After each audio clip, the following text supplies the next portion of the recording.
So, in my talk, I mainly want to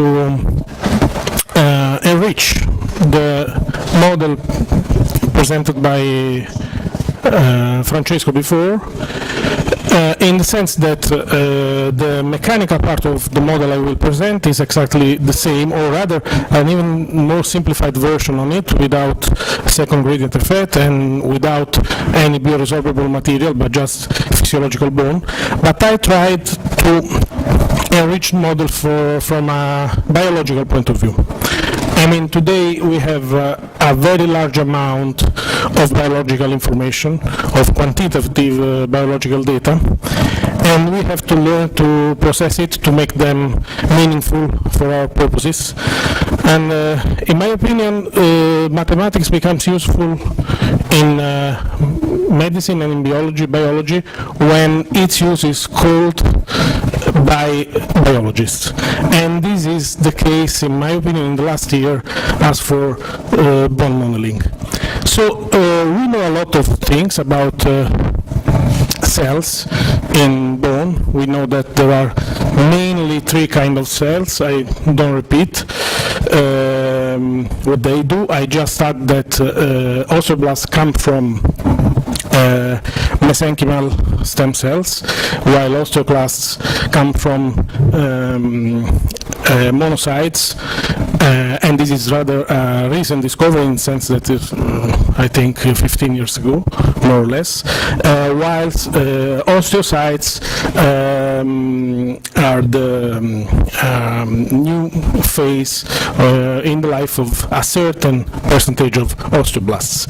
But there are a lot of things that we do not know. And here I just listed 4 questions, which to my knowledge are still unanswered, concerning osteocytes. What is that? What's happening?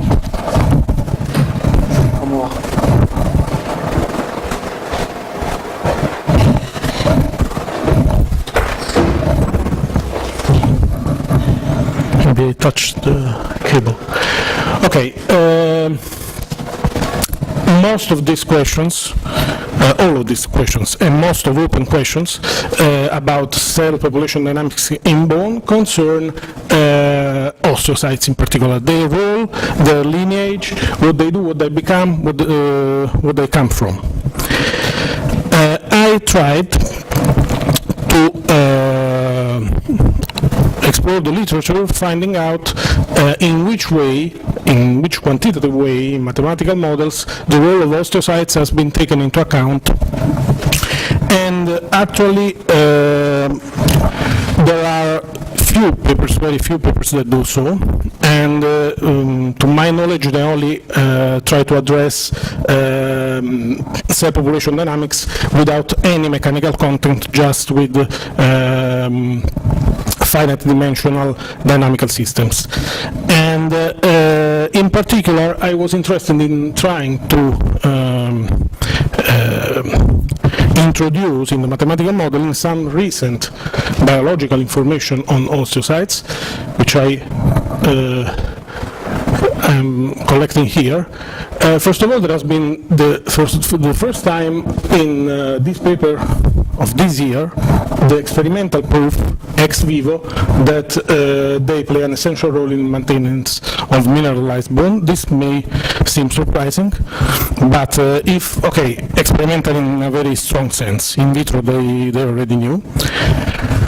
Very interesting is that there is evidence by now that there is not one signaling pathway between osteocytes and other bone cell populations, but there are a lot of cytokines involved in the communication, and a specific pathway, which is very fashionable nowadays because it's involved in cancerogenesis, WNT signaling pathway, has been discovered to be very important in processing mechanical stimulus and transferring the information to bone cells, whilst other cytokines are responsible for more ordinary and already known paracrine growth factor for or differentiation factors for other bone cells.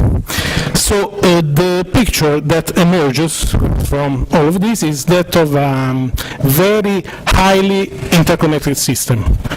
I mean, osteocytes do not simply transfer some information in a neutral way to alleged lower level. They communicate in a very complex way with the lower level. So, what is the idea? The idea is to describe mathematically these 5 things. Cell differentiation from progenitor to osteoblasts and osteoclasts, which derive from different progenitor cells. Cell differentiation from osteoblasts to osteocytes. The role of mechanical stimulus, the multiplicity of signaling pathways between osteocytes and other cell populations, and finally, to add mechanics, even if for the moment in a very preliminary rough way, to make this cell population dynamic system interact with the mechanical system in a two-way fashion. I mean, there is no just bottom-up approach, but micro level, let us call in this way the cellular level, and macro level influence each other. As for cell population dynamics, this is the most probably frequently employed and the most well-known dynamical system for describing the population of osteoclasts and osteoblasts that I indicated with XC and XP. A separated evolution equation concerns apparent density. Here, as we already said, there is only bone without any artificial material. And this model was introduced by Komarova et al. And it was used, it is still used, in particular by Hambly in a paper from 2014, in which he refined the model. The mechanical stimulus is taken into account in this kind of model because it enters these exponents, and there is some biological justification for doing so. Komarova et al. Produces some evidence and cites important biological papers. But what is missing is osteocytes. So I tried to include osteocytes, and this is the model I propose.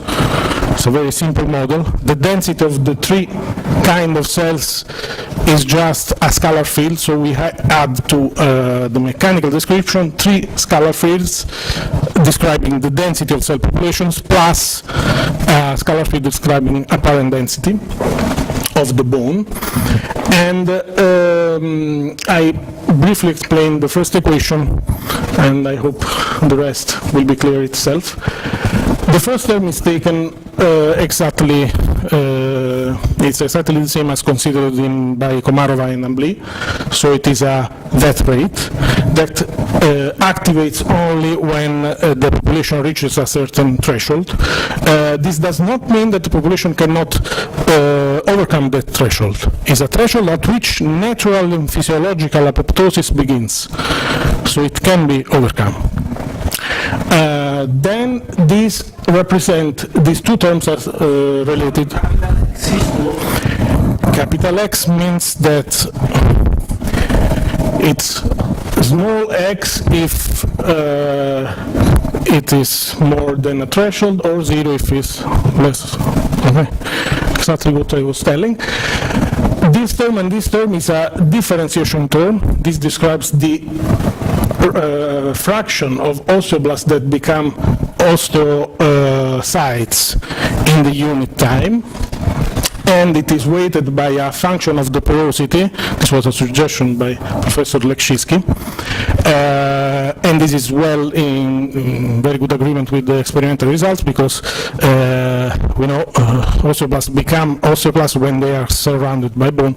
So if porosity is too high, we cannot expect the same rate. Here enters the stimulus, the positive part of the stimulus to be more precise, and again osteocytes. This term represents the ordinary paracrine growth factor, differentiation factor, in the osteoblasts coming from the density of osteocytes. Osteocytes release cytokines that induce differentiation. Moreover, in the stimulus, as we will see in a moment, the density of osteocytes is again taken into account because they collect mechanical stimulus. So, in this sense, this model is highly interconnected, and the mechanical part of the model, in particular the stimulus, depends on the micro level in that here appears the density of osteocytes. At the same time, the micro level depends on the mechanical model because here appears the positive part of the stimulus, and as for what concerns osteoclasts, here appears the negative part of the stimulus. This is a very simplistic model, of course, but as a first attempt to try to include both mechanics and all the main cell populations, I tried some basic cases, some numerical simulation in basic cases, which I will show in a moment. Just a few remarks. The internal state of the system is not defined anymore just by its mechanical status. We have to take into account the internal state, I mean the three scalar fields representing cells' densities, and time scale, which I'm considering, is large, so of course no inertial effect is taken into account for the moment, but also the loading which I will introduce has to be intended as averaged on a long period of time. These are the parameters that I used. Most of them have been taken directly from already existing biological papers. Some of them from biomathematical papers, some of them not, because they were not available, but they were easily checkable in biological papers. The only one which was tuned in order to have good predictive simulations was this eta, which represents how the density of osteocytes influences the stimulus. So I think at the moment it's impossible to have a theoretical prediction on this number. We will evaluate on a rectangular shaped piece of bone, which we have to consider large enough so that an averaged scalar field representing density is meaningful. What happens at these two evaluation points, at this evaluation cut line and at this evaluation cut line? So one vertical, one horizontal. First of all, we have to define the reference stimulus. We know that if one is subjected to no stimulus at all, bone usually decreases its density and cell population changes a lot. It does not remain the same. So we have to find the right reference stimulus, and I was content only when I saw this, the cell populations exactly constant at all the evaluation points. It's interesting if we have a vanishing integral part of the stimulus, so that we have a negative stimulus because of the reference stimulus. What happens in a relatively short period is that cell population remains constant as for what concern osteoblasts and osteocytes, but osteoclasts increases more or less linearly, not exactly. But what is more interesting is to see what happens in case of loading. Here we have a simple bending test. I started, this is clearly a toy model, I started with a uniform 1/2 density, which is not very realistic, but still applying this loading for sufficiently large amount of time, we have larger increase in density in the boundary, which is reasonable, which is what we want to see, and more important, the predictions for what concerns cell population densities are quite interesting. The population of osteoblasts is naturally downregulated without any artificial threshold, just a physiological threshold taking into account apoptotic effects which are well known. This is what happens close to the external force, the other evaluation point, which is rather similar. And along the vertical cut line I've shown before, we see that at the in the proximity of the boundary, the density is higher. In the center area is much smaller and almost constant, and it is again higher at the other boundary. The same for osteoblasts and osteocytes. The following numerical simulation shows a sinusoidal loading with a central phase in which there is no loading. So a short sinusoidal loading, a pause, then another sinusoidal loading.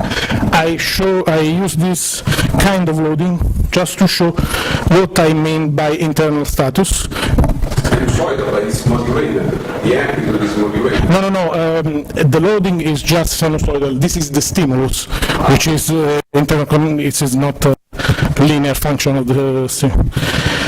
Okay.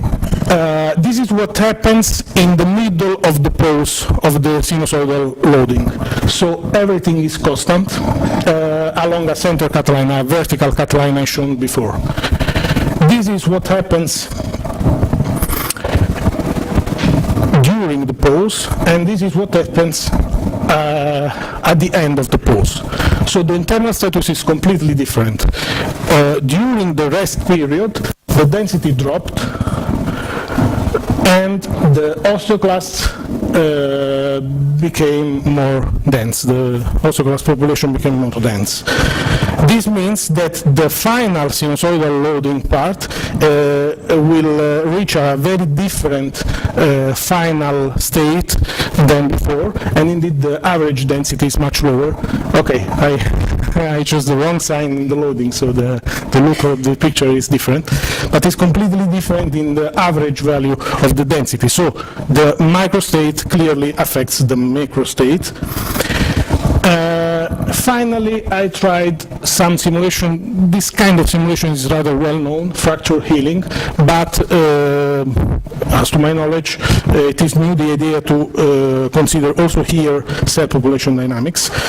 I will evaluate variables along this cut line, and this is the initial density I impose. So there is a small central area in which, along that cut line, in which the density is close to zero. This is the initial situation for the density, and letting the system evolve with a small compression, a very small compression. We have a very high concentration of density at the boundary of the fracture area, and progressively a reconstitution of a uniform density under this compression test. But what is more interesting is looking at what happens at cellular level. This is a zoom on the fracture zone. These are this is the density along the cut line. You can see that it increases up to a physiological level. This is the density of osteoblasts. You can see that they grow a lot. Okay, you have to forgive, because this is just numerical interpolation of the output. Here actually there is a jump, and osteoblasts increase a lot but do not reach physiological level.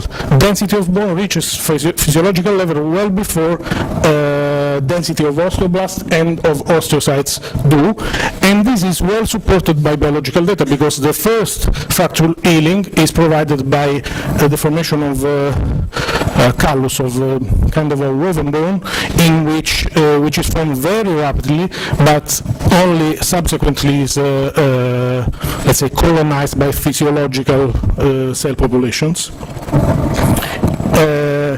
In Interestingly, osteoclasts also increase, but not so much, which is logical because we are in a zone in which fracture is being repaired, so osteoclasts are not supposed to play a major role.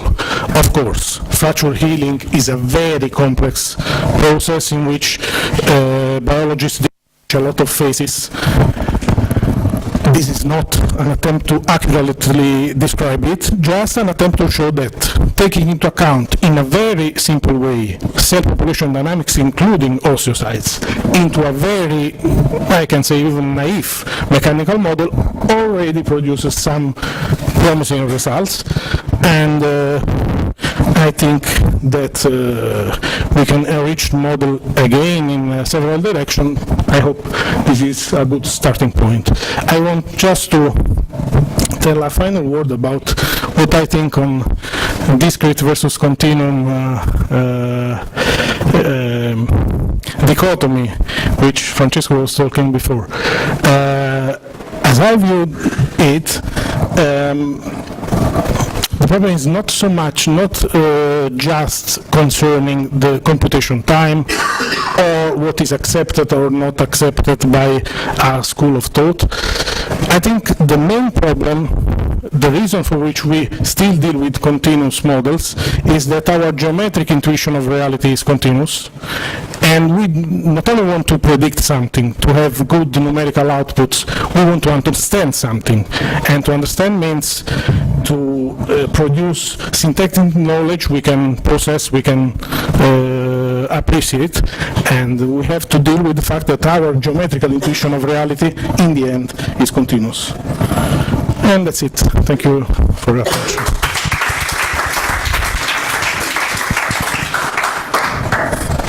Thank you, Alessandro, for this presentation. We have time for discussion.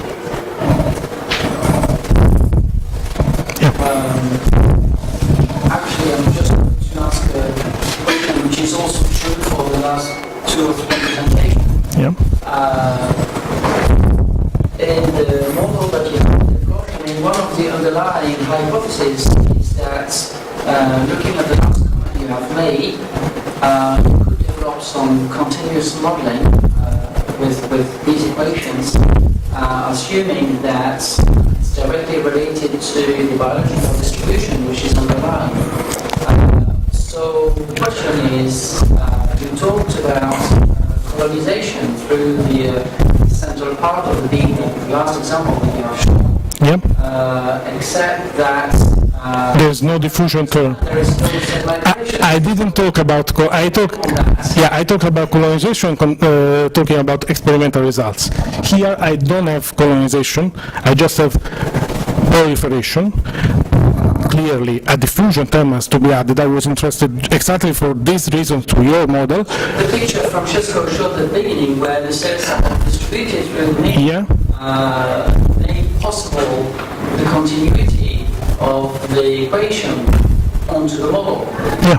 But if you don't have this preliminary hypothesis, you cannot construct the model in this way.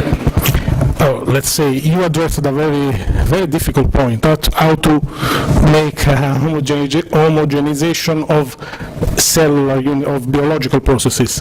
Here it is done in a very rough way. Scalar fields representing densities, which means that I'm confining myself to a very large scale, to an intermediate scale between the whole. Okay, that's true. I accept this criticism. It has to be developed.